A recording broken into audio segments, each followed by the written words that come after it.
Hi, and welcome to Inside View. I'm your host, Joel Metzger, and joining me today is Denise Combs, who is a social worker for the Environmental Alternatives Foster Agency in San Andreas. Welcome. Hi, thank you. Also on the show today is Charles. And what's your last name, Charles? Green. Green, and you have been a foster parent with this agency over the years. Yes, sir. For about 11 years now. About 11 years now, so quite a history there. Yes, sir. So Denise, let's just start with you. Okay. Before we get into the nitty-gritty of what you do and what the agency does, I was hoping to introduce you to our audience a little bit. So first of all, where'd you grow up? I grew up in Southern California in the Mojave Desert near Barstow, a little town called Yermo. And when you were young and going through school, way back, whenever that was, what did you think you were going to be when you grew up? Was it a social worker? No, originally I thought I wanted to work with people that, back then the term was mentally retarded, or developmentally disabled is a term now, but as I went to college, I realized I wanted to work with special ed kids, and I eventually became a sign language interpreter.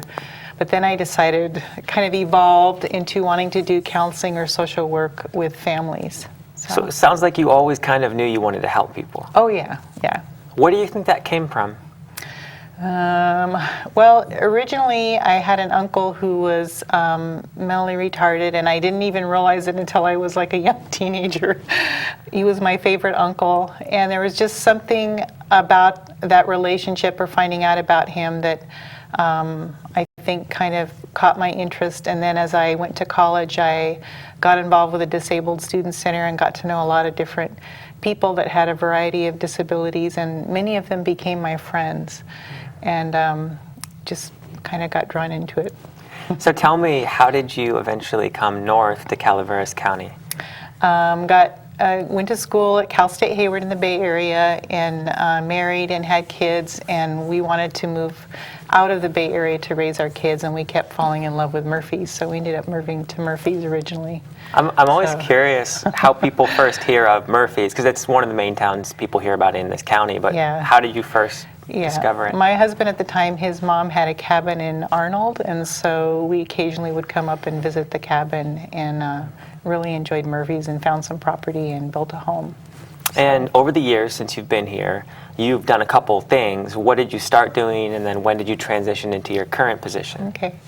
When I first moved here, I'm a licensed marriage and family therapist, and I had a part-time job at Atka and Jackson doing counseling with kids that have been abused.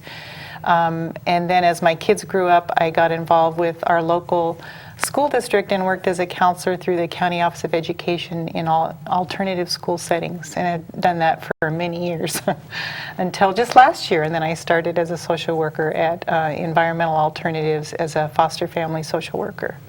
We'll get into that in more detail in a minute, but I want to jump over to Charles here. And did you grow up here, or are you a transplant into Calaveras County? I'm a transplant.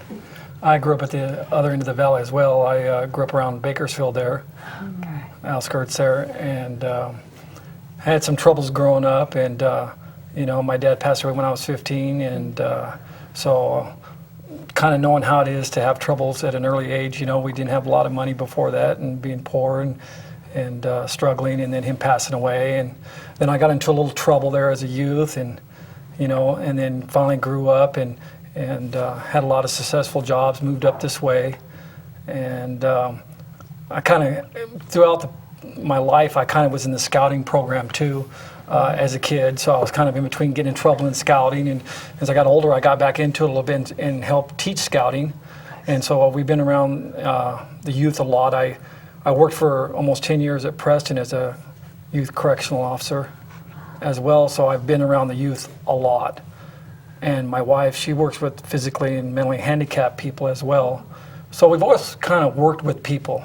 We've adopted people, we've took guardianship of kids as well, and you know, there's a lot to give back. You know, a lot has been given to me in my lifetime, and it doesn't hurt to give a little bit back. And it comes back to me 100-fold, because I've gotten phone calls from the kids years later, and you know, success stories and happiness and stuff, and that, you can't put a price tag on that. Absolutely. So it sounds like just like she kind of had some experiences that inspired her to do what she's doing, just the fact that you maybe had some troubles and some people reached out and helped you, inspired you to actually give back later in your life. And we'll go into this later, but I think it's really neat that being a foster parent actually can be a really sacrificial thing, and it's not easy. In fact, sometimes it can be really, really hard. And I don't know if you ever thought about giving up, but I want to go into that a little bit later, just about the joys of it, but also the trials that you go through when you're taking on that responsibility. Before then, though, where did you settle down in Calaveras County, and how long have you been here? Oh gosh, I couldn't tell you the date. My wife's very good at dates. I know we lived for, I don't know, probably over 10 years in San Andreas. And then we moved up to Railroad Flat for a while and back to San Andreas. Right now we're in Railroad Flat, way back in the hills and stuff, and we're on a large piece of property and stuff. And it's not a really big house, but it's a lot of land around there and stuff. And we don't have room for a lot of kids, but we'll have one and two in there. But it kind of gives a opportunity to take away some of the chaos from the city life as well and stuff, and allow for a little bit of intervention there as well. Absolutely. Without all the distractions. How did you end up finding Calaveras County? My wife. Okay. Her family originated, I wouldn't say originated here, but when she was very little, they bought a home up here came up from Santa Cruz. And I met my wife down in Stockton. What do you love about living here now? In Calaveras? In Calaveras. I like going into the little stores and everybody knows me and says hi to me. I like driving down the road and they don't think I'm weird because I wave at them or something like that. Or, it's more of a friendly community. Totally feel you on that. I love that too. In fact, sometimes you can't even get out of the store because you know so many people. I just wanted my eggs. Let me go home. No, same question to you. What do you love about this county? I would say the same thing, the small town, feeling the friendliness, and I also love being so close to the Alpine Lakes and lots of places to hike and enjoy the outdoors. So you're definitely the outdoorsy type? Yes. Cool. What's your favorite lake? Probably Utica. I like to go kayaking. Don't tell anyone about Utica. That's supposed to be a secret. That's great. Okay, so the agency itself, and you're kind of a freshman in this particular job. How long have you been on this job? A little over a year. A little over a year, Yeah. Okay. So you've gotten your bearings, I imagine, and you've kind of had experience along these lines. Mm-hmm. Do you feel like it's been a good transition that's been seamless for you? I wouldn't say seamless because it's different than working in a school setting, but I've worked for many, many years with kids that have been through experiences that are traumatizing, and certainly kids that come into foster care have had their share of traumatizing experiences, and many feel that coming into care is traumatizing, leaving their families. So tell me about the agency and kind of how it got started and how big it is and what it does. I wish I knew all the answers to that. I do know that I believe it began in the late 80s, and our director, I believe he had a kind of a foster family himself and specialized in working with kids and saw the need for a foster family agency. We're a nonprofit agency, and we now have offices in all of Northern California. We go down to as far as Tracy. We have an office in Tracy, and then all the way up to Humboldt and Redding and that area as well. I can't tell you exactly how big we are, but I know that we have offices, and we have group homes as well as foster families in Northern California. And so the mission is when there's been trouble in a home, when would you step in, or do you work with a government agency and then you take it from there? How does that work? What happens is if there's a situation at home where it's thought by Child Protective Services in whatever county that the kid needs to be removed for their safety, and if there's no relative for that child to live with, then they call our agency or another foster family agency and see if we have a foster family with an opening that we feel might be suitable for that child until they are returned home. So you're really kind of like a facilitator between CPS and then the families? Yeah, our job is to support the families so that they have as much support as possible, and to communicate with CPS about how the kid is doing in the family and that kind of thing. We also help with supervised visits when the children are able to see their parents, and also with transportation to visits or appointments, things like that. How many staff members work in the San Andreas area? We have an office manager who does about 100 different things. I have another full-time social worker and myself, and we have about 5 transportation specialists that work with transporting the kids to various appointments and places. Sometimes we get placements from out of county, so a kid may need to transport to another county to visit their family or to go to court or whatever. Okay, and how many kids would you say you're dealing with on any given year? Ooh, see, I wish I had that figure too. It's hard for me to answer that question because I don't have the statistics. But Okay. I think our other social worker currently has a caseload of about 30 kids, and I think I currently have about 20 kids, and that's just at one given time. Okay, and they can be going in and out throughout your system all throughout the year. Yeah. Short versus and long term. Right. As a social worker, what is your job description? My job description is to support the families that are foster care families, like if they have any questions or concerns or, in any way that we can support them, that's one of my jobs. My job is to get to know the foster kids and see them on a weekly basis and support them in their placement as well, help them feel comfortable and safe in their foster home. And then my job is also to communicate with the child protective worker that is assigned to the child and make sure that the children's needs or the family, anything that's happening is communicated to the CPS worker as well.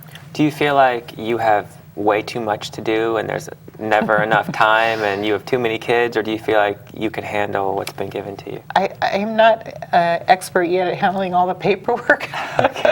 The other social worker at our agency's worked there for over 7 years, and she's really good at that. I'm not quite up to speed yet with that, but I feel like the caseload I have is good. I get to see that's my favorite part of the job, is seeing the kids and visiting the families. Okay. Then finding a parent or a couple parents to kind of watch over these kids for short or long term must be kind of an interesting process, because you want to make sure that's a good fit, right? Mm-hmm. How do you, first of all, make sure that these people who would like to be foster parents are qualified for that job? We have a fairly rigorous certification process where they have to be fingerprinted, and they go through FBI and state background checks. They have to complete training courses, some online, some with us. We have like a training manual that we go over the family with. And then we also do reference background checks, and we do a thorough kind of biography, social biography on the parents as well. So Can you have any past problems whatsoever, or maybe is that sometimes seen as a good thing because you could relate better as a parent who maybe has gone through a tough time and then now is kind of cleaned up? It depends. If somebody has some kind of record, there's some things that just won't pass, like you're out of luck. Other more minor incidences would probably be okay. Juvenile things don't usually go over into adulthood, so those aren't, like your situation check. It probably wouldn't even know about his, youth background. And people can apply for exceptions and say, yes, this happened and these were the circumstances, and then if the state or whoever gives them an exemption, then that would be okay. Do you have like a shortage of parents or a surplus of parents? Right now, we could certainly use some more parents, yeah. And some of our families are impacted, like they have, they're full to the brim with kids. Other families decide like they only want like maybe young kids through age 8, other people like teenagers. So sometimes we have a need, a child may need a home, but we may not have the right fit in terms of what age or what sex or that kind of thing. Gotcha. So I want to come over to you for a second, okay. Charles. So 11 years ago, you decided, hey, I think I'm going to do this foster parent thing. What on earth were you thinking? Did you know what you were getting into? What prompted that? Well, I'm going to give the credit to my wife initially. There was a girl at her work through the school program that was working there part-time after school. and she was in a home, and her home was about ready. She was about ready to lose that home. The lady, it was a single lady, and she was getting ready to get married, and they wanted to go do their own thing, and he didn't want the kids that she had. So she was going to lose her home. Well, my wife was working with her for a while and says, let's take home this, I feel like doing this. What do you think? And I'm backing her on it, and I'm saying, well, we've always worked with kids anyway. If that's what you want to do, I'll back you on it. Well, we initially got into it, and that first one was a pretty big struggle and stuff. It wasn't quite what we thought it was going to be, but years later, I ended up giving her away at her wedding. So things did kind of turn around after a while, and a lot of times people think, oh, it's a foster kid and there's trouble and stuff. The majority of the kids that I've seen, the acting out behaviors are the same or similar to any kid that you have of your own. The troubles you have with your kids at home are the same troubles you're going to have with majority of the foster kids. Not that many of them are really extreme. There are some, but the majority of them are the same of what you're going to be able to deal with your own. So you said the first experience was not exactly what you thought it would be. What did you think it was going to be like before you? Well, that's a good question there. I don't know. We had kids before that, and we had raised our boy and stuff, and he went out of the house. I'm not saying there wasn't no trouble with teenagers and stuff like that, but I don't know. It was just different. To pinpoint it, I don't know. She was just some of her behaviors were just a little different. She was a lot of the kids that I've seen get into this system. They come from homes where they're used to doing what they want, running amok, so to speak. And when you come in, and I like a lot of structure in the home. I wouldn't say that I'm overly strict, but I do like some structure. And they're used to not doing anything and getting everything. And I'm not really happy with that. I always tell the kids, you don't have to do anything, but don't expect all these extras. You need to work for them. This is the same as the rest of us have to do. You have to learn and grow.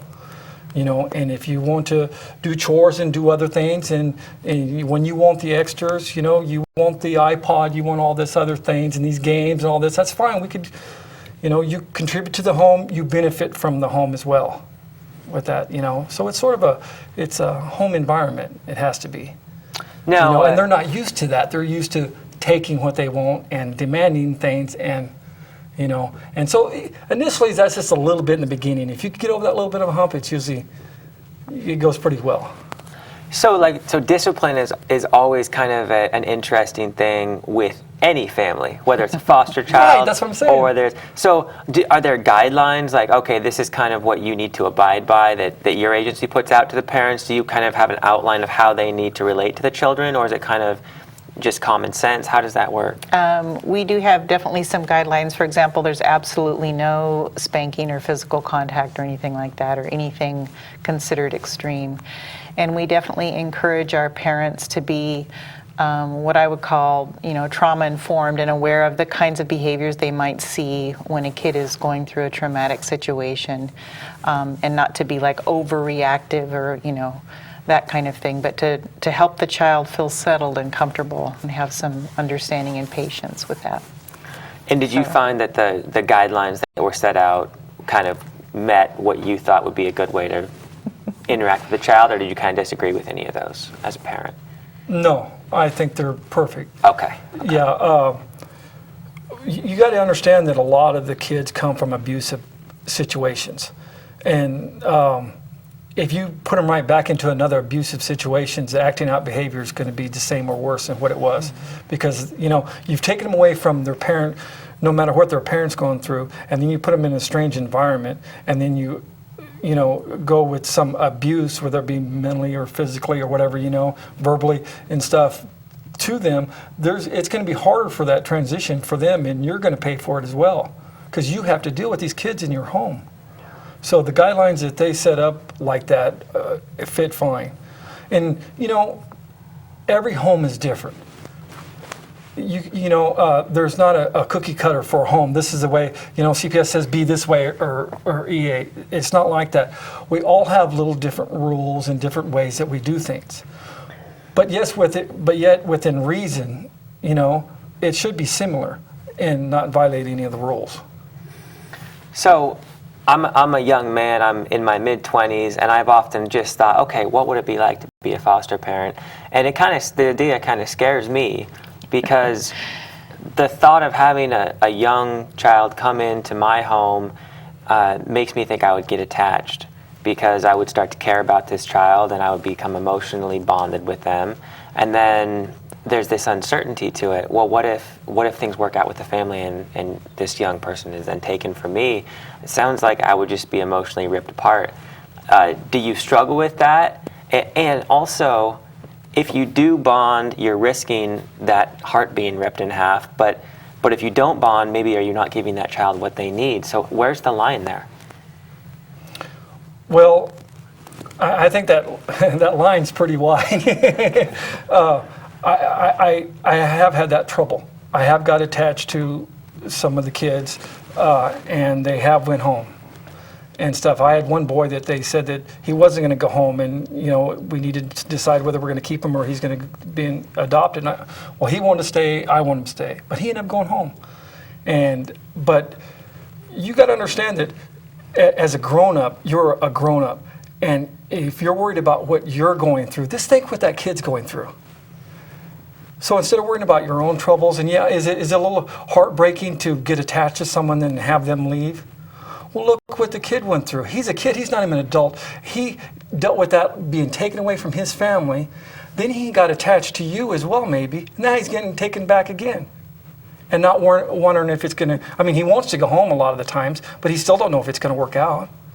So he's going through a lot more than you. So sometimes it's easier, instead of worried about what you're going through, to see what the kid's going through. And maybe that'll make it a little bit easier on that. God, what a horrible situation. Just thinking about, you're absolutely right. That should be the focus. How can you give this child the support they need to make these very difficult moves and kind of their lives being picked up and turned upside down? How do you make it as easy for them as possible? Do you have any resources for that, or? Mainly we do what we can to support the kids. A lot of our kids are involved in counseling when they're in care, and hopefully they get a good, counselor, and that's one support. With experienced families like the Greens, I think they, a lot of our experienced families will tell us that it's kind of rough at first, and then they see the kid calm down and settle down. They see the anxieties kind of go away, and they kind of get into a routine. And that's the process itself can be helpful.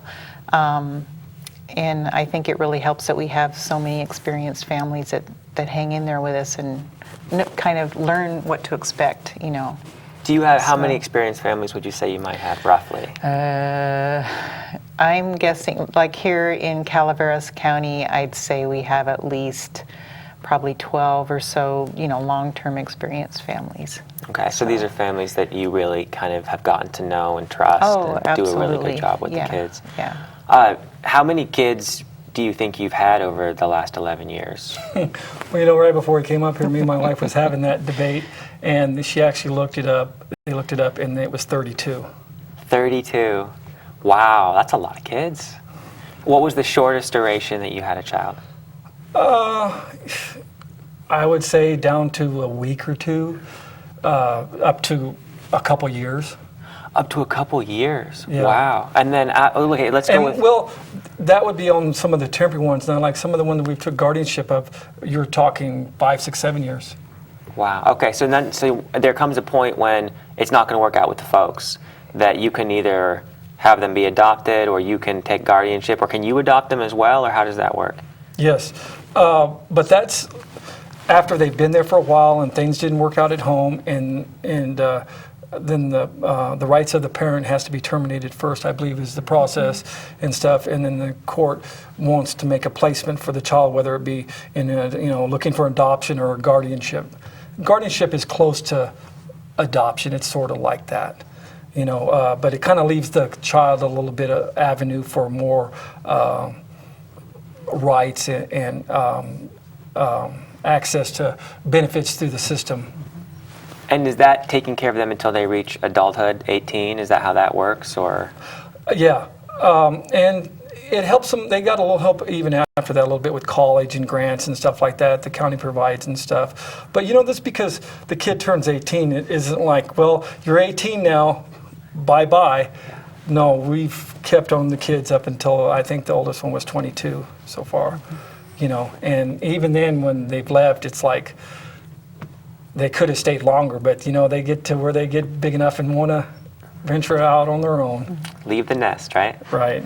So Denise, this is a big responsibility, and I imagine it's quite a financial burden for these parents who take on these children. So is there any way that your organization can help them out financially at all? Yeah, what happens is the state funds, the child welfare program or the child protective services program, and they contract with foster family agencies, and we use that fund to reimburse the parent. We call it reimbursements because that's what it is. They're spending money all the time, for food and shelter and all the other things that go with raising kids.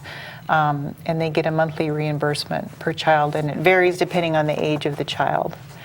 So. And is it like a receipts turned in thing, or is it like an average of how much is spent? No, it's a certain amount that they get based on the age of the child. Okay. That they get monthly. And then, Charles, how many kids can a given foster family have at any one time? Is there any kind of a limit, or? Well, I don't know the parameter on everybody's home. I mean, we're not a group home or anything like that, but I think there would be a limit on it. Ours has been based on how big our house was and how many beds and stuff like that. You can't have kids laying in the floor and on the couches, and there's got to be room for them. There's got to be sufficient room for them and beds. Okay. And I think another important part of that is even if you got room for all the kids, overloading your house with kids might not benefit all the kids, because you have to have time to deal with the kids. If you have to have time to take them places, listen to them, talk to them. And if you got too many of them, how could you, even if you've got the biggest heart in the world, you don't want to overload yourself with, but even if you could help one, that's better than none. Denise, if there are people watching this who are kind of wavering, I might want to do it, I might not want to do it, what's a good way to get them some more information about this whole program? They could certainly call our agency. Our phone number is 754